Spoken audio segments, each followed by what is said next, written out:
Hello, I'm Bill Golden with PrinceWilliamLife.com, and this week I have a very special guest, a local writer of several books and other articles and all kinds of things. She has a website too.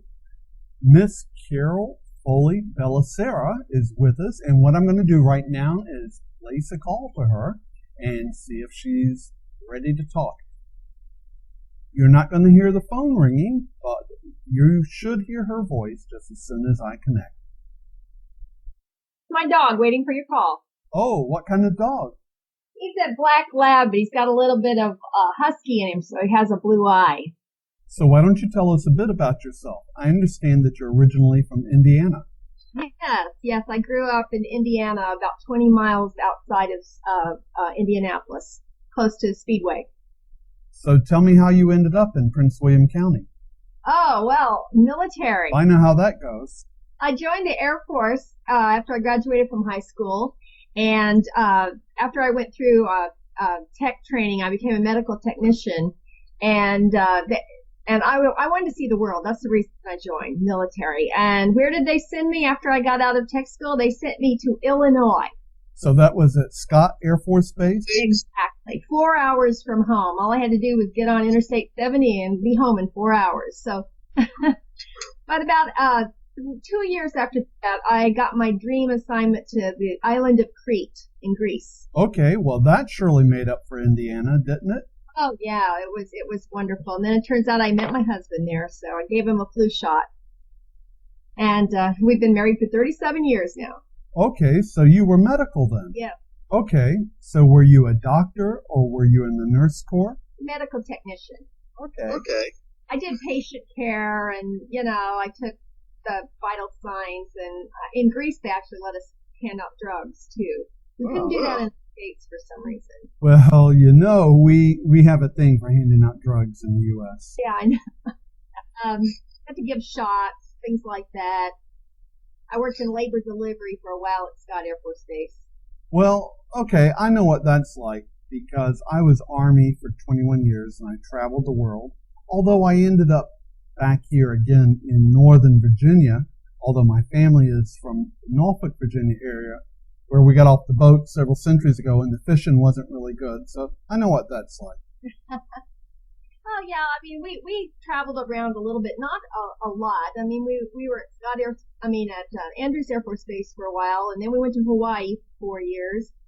We were in Colorado Springs for 6 years, and then after Hawaii they sent us back here, and that's where my husband retired, and we just stayed. Okay, so let me ask you, how did chocolate get involved? It was, I don't know. You're talking about my book, Chocolate on a Stick, the elderly couple on the run in the red Corvette. I don't know. That was just okay. I do remember the first time I got the idea for the book. I was driving from Kentucky, where my mother lived at the time, back to Virginia, and I was going through West Virginia, and I crossed over the New River, and I saw some raptors, and I don't know. It just gave me an idea for this story about this elderly couple experiencing all these things that they never had the chance to experience.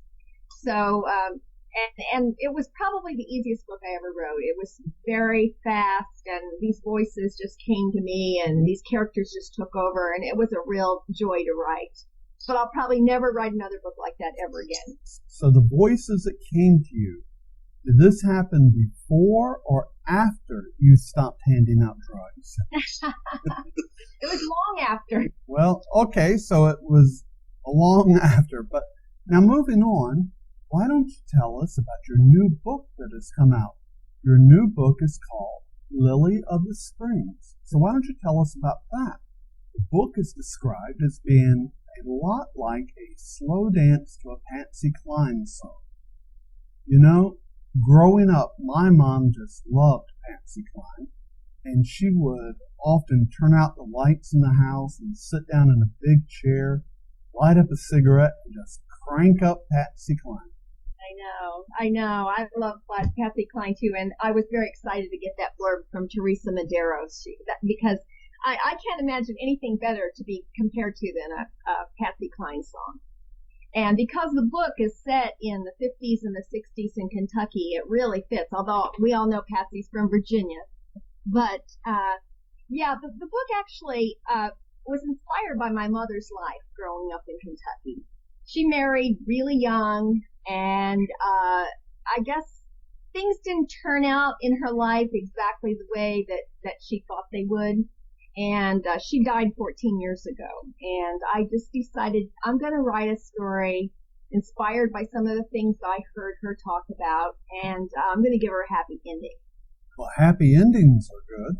Absolutely happy ending. Well, how did you end up with the story starting in Opal Springs, Kentucky in May 1952? Well, it's because that's when I have her high school yearbook from when she graduated high school. And I remember spending a lot of time as a child looking through this book and looking at all of the beautiful ladies in their formal dresses and everything. And it just seemed like such a magical time to me. So it just seemed like a logical place to start out the book when she was graduating from high school and she had her whole life ahead of her and all these dreams and, excitement about getting out on her own and everything. And then circumstance kind of stopped her from achieving the things that she wants to achieve. Basically, a guy, a boy. Okay, fine. So we're to blame. Yeah, right. Well, I mean, hormones, I think, had a lot to do with it also. So. But, the whole thing about the book is because that was a time in the 50s where women pretty much, they were, they married young and they stayed home and they didn't do anything else. But yet in the 60s, it was a time of change and where women were starting to get some independence. So that was really what this story is about. It's a woman's journey in the 50s and 60s and finding herself. Okay, well, that's when my mom got married in 1953, and she probably got married too young, and, things like that would just drive you to listen to Patsy Cline. Yeah, I guess I could identify a lot with Patsy and her songs about lost love, things like that, heartbreak. So, how is there a happy ending? I know that you don't want to give away how the book ends, but was there strawberry ice cream involved, or? Basically, she just becomes the person that she wanted to be when she was younger and never had the nerve to go out to try to get. So she grew into herself. Yeah, she did. And she became a more confident person, and she realized that she didn't have to settle. I find that's true in real life. I became a much happier person at maybe age 32 or 33. Yeah, I did too. I totally agree with you. Yeah, for me, I just come to realize that this is it. And I just took time to just go discover. Yeah, I don't think I was that young when that happened to me. I think it was actually more recent than that for me. I think it was probably about 5 or 6 years ago. Well, when did your book come out? It came out on March 21st. So March 21st. Okay, well now, so I understand that your book has come to the attention of the New York Times. Oh, no. You read that blurb that was given by Teresa Medeiros, who is a New York Times bestselling romance author. And she's the one who read my book and gave me a blurb. And so a lot of people are seeing that and they're thinking, oh, they're talking about me. Believe me, I wish they were talking about me. That would be a cool thing to have after Carole Bellacera, a New York Times bestselling author. But, it's not that easy to do that. You have to be really lucky, and everything has to fall into place.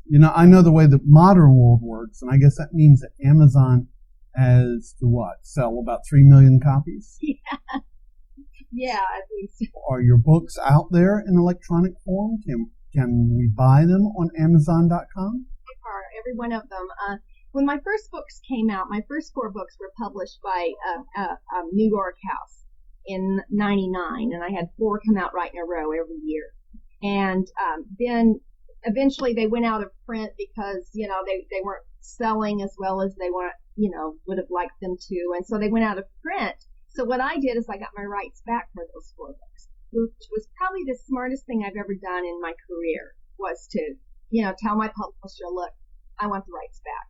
And they did. They gave them back to me. So I've just gone ahead and I put them out, all of them out on Kindle, and they're available for all the other ebook Nook, and there's so many ebook things now I can't even remember, but they're available for all of them at smashwords.com.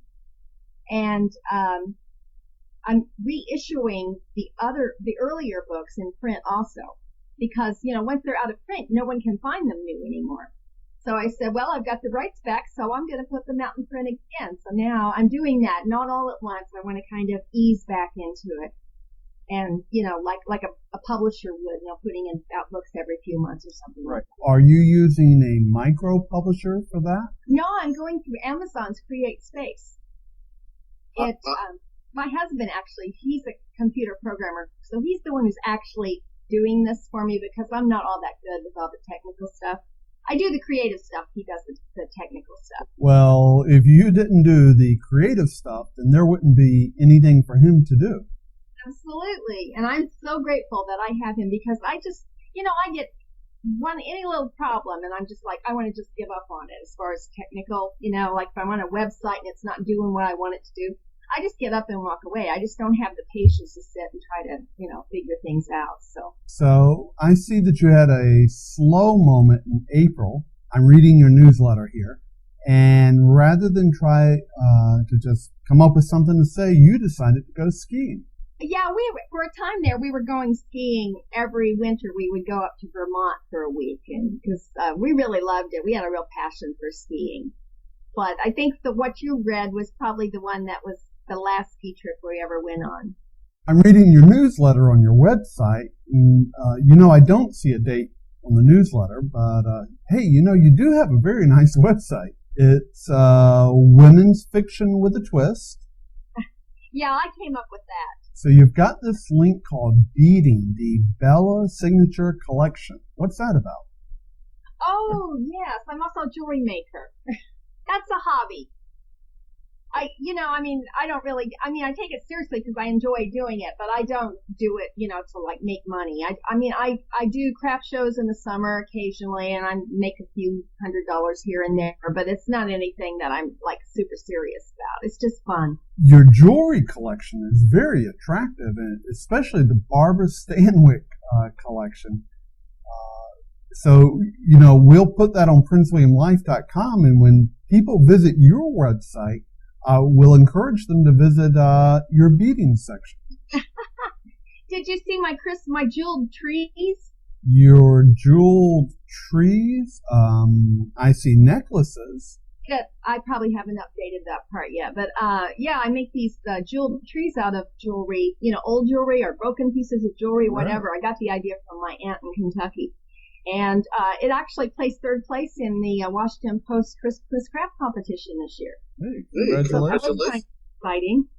So I see that you do have a number of books online. I see Chocolate on a Stick, Border Crossing, Tango's Edge, East of the Sun, West of the Moon, and your new book, Lily of the Springs. So your first book, let me ask you, did you just wake up one day and say, I think that I'll write a book?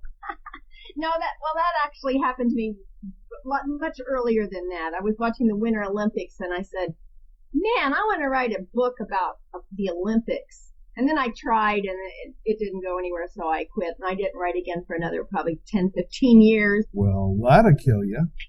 No, but you know what happened? This is a pretty interesting story, and all my friends know about this, but the reason that I got back into writing was because of Princess Di.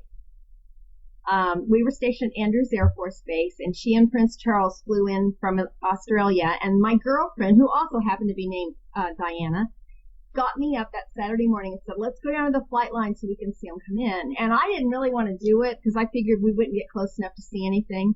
But I was really wrong because we got down there and we were right up against the rope, and Princess Diana and Prince Charles walked right down the rope and shook hands with everybody in the front row. So I get to meet her. And I went home and wrote about it, and it turned out to be my first published article. I can remember that. That was 1985, and the article came out in 1986 in Family Magazine, a military family magazine for military spouses. So you switched from being a serious Olympian sports writer to being a love story creator. No, actually, the Olympic idea was also going to be a romance, but it was going to be a romance set at the Winter Olympics, and which turns out to be Tango's Edge plot, which I wrote, years later. So I actually did finally write my Olympic romance with Tango's Edge. Well, I want to thank you for coming out and speaking with me today and visiting with us today. And I look forward to, in the future, if you want to come back at any time and talk with me on Prince William Life, I look forward to it. And to any of the other listeners out there, if you have a story that you want to tell or talk about your organization, I always look forward to learning more about Prince William County. This is Bill Golden with PrinceWilliamLife.com saying thank you, and I'll see you next week. Take care.